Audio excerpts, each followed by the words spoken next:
Sir నమస్తే. ఇక్కడున్న పరిస్థితి ప్రకారం ఆంధ్రప్రదేశ్ పాలిటిక్స్ చాలా వాడివేడిగా జరుగుతుంది. ఇప్పుడున్న సిట్యుయేషన్స్‌కి జగన్ గారు 175కి 175 టార్గెట్ అని చెప్పేసి ఇప్పటికి కూడా అంటున్నారు. అటు సైడ్ ఏమో 175 కాదు నీకు 30 సీట్స్ కూడా రావని చెప్పేసి చంద్రబాబు నాయుడు గారు, పవన్ కళ్యాణ్ గారు అంటున్నారు. సో ఈ రెండిట్లలో చూసుకుంటుంటే ఇప్పుడు జగన్ గారిది కాన్ఫిడెన్స్ అవుతుందా? ఓవర్ కాన్ఫిడెన్స్ అవుతుందా? అంటే మీరేం చెప్తారు? ఇప్పుడు జగన్ గారు ఇప్పుడు కూడా ఏదైతే చెప్తున్నారో దాన్నే చేస్తున్నారు. హ్మ్. రాష్ట్ర ప్రజలకు మేనిఫెస్టోలో ఏదైతే పెట్టారో ఆ మేనిఫెస్టోలో పెట్టిన ఆ పథకాలన్నీ కూడా ప్రజలకు అందుబాటులో ఉంచారు. మేనిఫెస్టోలో లేని వాటిని కూడా నెరవేర్చిన ప్రపంచవ్యాప్తంగా లేకపోతే మన ఇండియా వైడ్గా చూసినట్లయితే ఏ ముఖ్యమంత్రి కూడా చేయలేని అనేకమైన కార్యక్రమాలు పేద ప్రజల పక్షాన చేస్తూ వస్తున్నాడు. ఈ రోజున జగన్మోహన్ రెడ్డి గారు చేస్తున్న కార్యక్రమాలు ఏవైతే ఉన్నాయో వాటిని ఓర్వలేక వాటిని చూసి తట్టుకోలేక ప్రతిపక్షం వాళ్ళు ఏం చేస్తున్నారంటే కుట్రలు పొందుతున్నారు. రెండోది జగన్మోహన్ రెడ్డి గారు 175 to 175 100% ఏదైతే ఫిగర్ చెప్పాడో ఆ ఫిగర్కి డెఫినెట్గా రీచ్ అవ్వడానికి కోసమే కసరత్తులు జరుగుతూ ఉంటున్నాయి. ఎక్కడైతే మరి సర్వేలు చేస్తూ ఎక్కడైతే ప్రజలకు మేలు కలగట్లేదో ఆ ప్రాంతాల్లో ఈ విధమైన పథకాలన్నీ కూడా వెళుతూ ప్రజలకి అందరికీ సమానమైన మేలు జరిగేటట్టుగా మరి సర్వేలు కానీ మరి వాళ్ళ టీం కానీ ప్రత్యేకంగా వెళ్ళి ఆ బృందాలు మరి సమన్వయం చేస్తూ ప్రజలకు దగ్గరవుతున్న పరిస్థితులు ఈ రోజున టీడీపీ కానీ జనసేన కానీ ఓరలేని పరిస్థితి మనకు కనబడుతూ ఉంటుంది. చంద్రబాబు నాయుడు మోసగాడు 420 అని ప్రజలు తెలుసు. వాడు మోసగాడు కనుకనే రాష్ట్ర ప్రజలు కట్టగట్టి మూలం పెట్టారు. కోలుకోలేని జీవ సమాధిని చేశారు చంద్రబాబు నాయుడిని. ఈ రోజున చంద్రబాబు నాయుడు మాయమాటలు చెప్పి ఆ మాయమాటల ద్వారా ప్రజల్లోకి వచ్చి 2014లో ఆయన పెట్టిన మేనిఫెస్టోని ఒకసారి బయట తీసి ఎన్ని పథకాలు అమలు చేశాడో ప్రజలకు ఏమేమి చేశాడన్న విషయాన్ని బయట తీయమని చెప్పండి. ఆ రోజున నేను చూశాను క్రిస్టియన్ విభాగంలో వచ్చేసరికి ఈ మేనిఫెస్టోలో నేను చదివినప్పుడు ఆ మేనిఫెస్టోలో కనపడుతుంది ప్రత్యేకమైన స్థలాలు ఏర్పాటు చేస్తాం, క్రైస్తవులకి సమాధులతోటికి స్థలాలు ఏర్పాటు చేస్తాం, ప్రత్యేకమైన నిధులు ఏర్పాటు చేస్తాం, కమ్యూనిటీ హాల్ ప్రతి జిల్లాకు ఒక కమిటీ హాల్ కట్టిస్తామని చెప్పి మాట్లాడి తన మేనిఫెస్టోలో పెట్టాడు. ఏమైపోయిందండి? చూపించమనండి. ప్రతి జిల్లాకు ఒక కమ్యూనిటీ హాల్ని పెడతామని చెప్పి క్రైస్తవులు చెప్పాడు. ఇలా ఆయన మాయ మాటలు కానీ మోసం చేసే మాటలు కానీ ఎన్నో ఉన్నాయి. రాష్ట్ర ప్రజలు ఆయన నమ్మట్లేదు. దానికి తగ్గట్టుగా పవన్ కళ్యాణ్, ఈ పవన్ కళ్యాణ్కి సినీ స్టార్ అవ్వచ్చు కానీ రాజకీయ స్టార్ కాదు. రాజకీయ స్టార్ ఒకే ఒక వ్యక్తి, అది జగన్మోహన్ రెడ్డి గారు మాత్రమే. అది ప్రజలు చూస్తున్నారు. రాజకీయం వేరు, సినిమాలు వేరండి. సినిమాలు చూస్తారు, సినిమా యాక్టర్ వస్తున్నారంటే జనాలు ఎగబడి జనాలు వెళతా ఉంటారు. ఇది రాజకీయం, రాజకీయ స్టారు, రాజకీయ హీరో ఒకే ఒకరు, అది జగన్మోహన్ రెడ్డి గారు మాత్రమే. మీరు అన్నట్టు జగన్ గారు రాజకీయ స్టార్ అయినప్పుడు సో వైసీపీ పరిపాలన నిజంగా ఈ 5 years బాగుంటే ఉన్న ఎమ్మెల్యేని మార్చాల్సిన అవసరం ఏంది? ఒకవేళ వాళ్ళు మారుస్తారంటే వాళ్ళు గెలవరనే ఉద్దేశంతోనే మారుస్తారు. అంటే వాళ్ళు అక్కడ బాగు చేయలేదనే కదా అర్థం అని చెప్పేసి అంటున్నారు.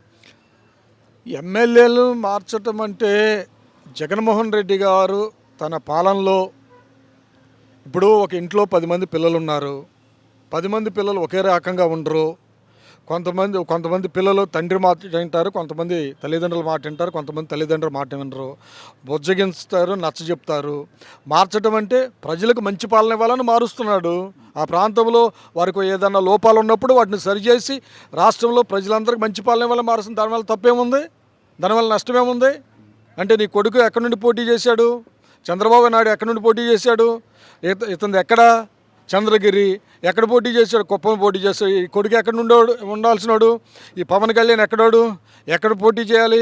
ఎక్కడి నుండి వచ్చాడు? అసలు ఈ పవన్ కళ్యాణ్ గత అసెంబ్లీ ఎలక్షన్లో ఎక్కడ ఓటేశాడు? ఇవన్నీ చూసుకుంటా పోతా ఉంటుంటే బురద జల్లే కార్యక్రమే కానీ ప్రజలకు మంచి జరుగుతుందా లేదన్న విషయాన్ని గమనించాలి. ఇక్కడ ముఖ్యమంత్రి వర్యులు శ్రీ వైఎస్ జగన్మోహన్ రెడ్డి గారు 100% ప్రజలకు మంచి చేయడానికే ఉన్న ఏదైతే ఎత్తు పొలాలు ఉన్నాయో, ఎక్కడైతే లోపాలు ఉన్నాయో వాటన్నిటిని సరిచేస్తూ ప్రజల దగ్గరికి మంచి పాలన తీసుకువెళ్ళాలని. ఈ రోజున కరోనా వలన రాష్ట్రం అతలాకుతలమైపోయిన పరిస్థితులు రాష్ట్ర ప్రజలను చూస్తున్నారు.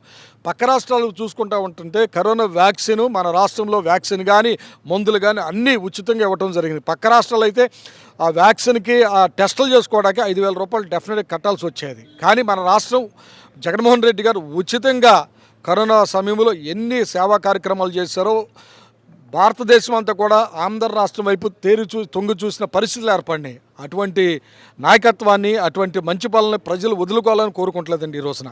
అది ఇప్పుడు జగన్మోహన్ రెడ్డి గారు నేను అర్జునుడిని అభిమన్యుని కాదు పద్మవ్యూహంలో చిక్కుకోవడానికి అని చెప్పేసి ఒక స్టేట్మెంట్ ఇచ్చారు. దానికి పవన్ కళ్యాణ్ గారు సెటరికల్గా అర్జునుడు సొంత చెల్లెలకి అవమానం జరుగుతుంటే చూస్తూ కూర్చోడు, ఉన్న పార్టీ వాళ్ళతోనే తిట్టించుకునేంత దుర్మార్గుడు కాదు అర్జునుడు అని చెప్పేసి అంటున్నారు. దీనిపై మీరేమంటారు? ఇక్కడ ఇప్పుడు షర్మిల గారు ఎవరైతే ఉన్నారో ఆమెను కీలుబొమ్మలాగా ఆడిస్తున్న వ్యక్తులు కొంతమంది ఉన్నారు. చెల్లెల్ని అడ్డం పెట్టించి ఎదవగా రాజకీయాలు చేస్తున్నది వీళ్ళు కాదా? ఇటు చంద్రబాబు నాయుడు, అటు పవన్ కళ్యాణ్ కాదా? వీళ్ళంతా కూడా కుమ్మక్కయ్యి చేస్తున్న వ్యవహారం ఇది. ఈ మాటలు మాట్లాడే ముందు వారికి సిగ్గుండాలి. సిగ్గు శరం లేకుండా ఈ రోజున ఏం చేస్తున్నారు? షర్మిలతో రాజకీయాన్ని ఆడిస్తూ ఉంటున్నారు. ఈ రోజున మీరు గమనించినట్లయితే ఆడపిల్ల మీద ట్రోలింగ్ చేయటం అనేది మంచిది కాదని చెప్పి రాహుల్ గాంధీ కూడా ఒక ట్విట్టర్ చేయడం జరిగింది. రాహుల్ గాంధీ కూడా సిగ్గు తెచ్చుకోవాలి. ఎందుకంటే ఒక ఆడదాన్ని అడ్డం పెట్టుకుని రాజకీయం చేయాలనుకున్న నీచ బుద్ధి వారికి ఉంది. జగన్మోహన్ రెడ్డి గారికి అదేది లేదు. ఈ రోజున జగన్మోహన్ రెడ్డి గారు చెల్లి మీద ఏదో చేయాలో అలా చేయండి ఇలా చేయండి అని మాట్లాడరు. పార్టీని కాపాడుకోవడానికి, పార్టీని ఆదరించడానికి, పార్టీని నిలబెట్టుకోవడానికి కార్యకర్తలు, అభిమానులు ఉన్నారు. వారు ఏమాత్రం ఎవరిని వదిలిపెట్టే ప్రస్తావన లేదు. అది ఎవరైనా సరే పార్టీని కానీ జగన్మోహన్ రెడ్డి గారిని కానీ ఎవడు ఏదన్నా సరే వాడికి ఎదురుగా దాడి చేయడానికి కూడా మేము మాటలతో కానీ లేకపోతే కనుక వ్యాఖ్యలతో కానీ మేము ఇచ్చే కౌంటర్లతో కానీ దాడి చేయడానికి మేము సిద్ధంగా ఉన్నాం. అది సార్ ఇప్పుడు స్కీమ్స్తోనే ఒకటే ఇప్పుడు బటన్ నొక్కితే వాళ్ళ అకౌంట్లో పడిపోయే స్కీమ్స్తో డెవలప్ అయితే సరిపోద్దా? అసలైన అభివృద్ధి అవసరం లేదా? ఫ్యాక్టరీలో అవసరం లేదా? పిల్లలకు జాబులు అవసరం లేదా? జాబ్ క్యాలెండర్లు అవసరం లేదా అని చెప్పేసి అందరూ అంటున్నారు. మీరేమంటారు దీనికి? జాబ్ క్యాలెండర్ అవసరం లేదు. నువ్వు వచ్చావా బాబు వస్తే జాబ్ వస్తుంది అన్నావు. ఏమిచ్చావు నువ్వు చెప్పు అసలు? ఈ రోజున స్కూల్స్ విద్యా వ్యవస్థ దగ్గరికి వెళ్ళండి. పిల్లలు గతంలో వాళ్ళ స్కూల్స్ కానీ, వాళ్ళ ప్లే గ్రౌండ్స్ కానీ, వాళ్ళ యొక్క టాయిలెట్స్ కానీ, వాళ్ళ టీచింగ్ పద్ధతి కానీ ఎలా ఉంది? ఇంగ్లీష్ మీడియంలో పిల్లలు చదువుకోవడానికి నువ్వు ఇష్టపడని వారంని చంద్రబాబు నాయుడు, ఇటు పవన్ కళ్యాణ్ ఇద్దరు ఒక నీచమైన రాజకీయ బుద్ధి వాళ్ళది. చిన్నపిల్లలు ఈ రోజున విద్యా వ్యవస్థ అభివృద్ధి చెందినప్పుడే రాష్ట్రంలో అన్ని రంగాల్లో అభివృద్ధి అనేది కనపడుతూ ఉంటుంది. విద్య, వైద్యం అనేది బ్రహ్మాండంగా ఉంది. ఈ రోజున ఫ్యాక్టరీలు వస్తాయండి. ఈ రోజున ఎన్ని ఫ్యాక్టరీలు వచ్చినాయి, ఎన్ని కంపెనీలు మన ఆంధ్ర రాష్ట్రానికి వచ్చినాయి, అవన్నీ కనపట్లేదు వాళ్ళకి. అవన్నీ అభివృద్ధిగా పోర్టులు తీసుకొచ్చారు, ఎయిర్పోర్ట్ తీసుకొస్తున్నారు, ఓడరేవులు తీసుకొచ్చారు ఇక్కడికి.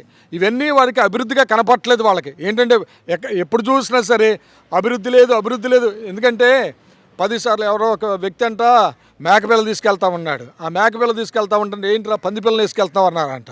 ఇంకోటి కూడా పందిపిల్ల అన్నాడు. 4వాడు పంది, 5వాడు పంది, 6వాడు పంది. ఈ నిజంగానే మేకపిల్లని చేతిలో ఉన్నదాన్ని మేకపిల్లని పందిపిల్ల అనుకుని వదిలిపెట్టేశాడు. వీరు కూడా 10 సార్లు కనుక నిజాన్ని అబద్ధంగా మాట్లాడితే అబద్ధమైపోద్ది అనుకుని ప్రజల దగ్గరికి వస్తున్నారు. కానీ వారి శుద్ధ దండగా వారి మాటలను ప్రజలు నమ్మే పరిస్థితులు లేరు.